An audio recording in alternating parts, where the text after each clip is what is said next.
Welcome to Luca is a Billionaire, where the only thing I invest in is your answers.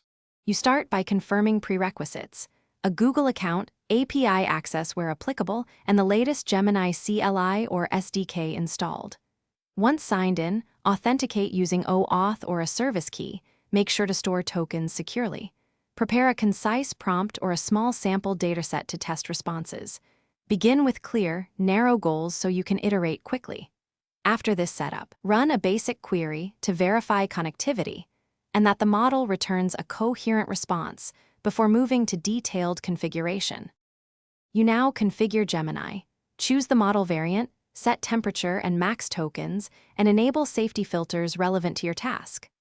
Once done, decide execution mode: streaming for long outputs, batching for throughput, or multimodal inputs for images plus text, and format requests accordingly.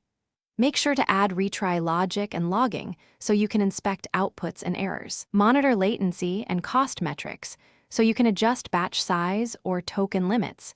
This prevents surprises and keeps responses stable as workload scales. You finish by validating results against expected behavior and refining prompts or system instructions to reduce ambiguity. Once validated, add post-processing, guardrails, and input sanitization to handle edge cases and ensure consistency. Deploy with monitoring and rollback options in case of drift.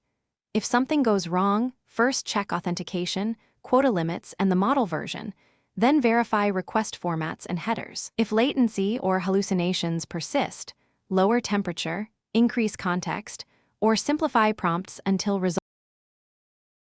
Thanks for watching, and please subscribe. It's the best investment you'll ever make.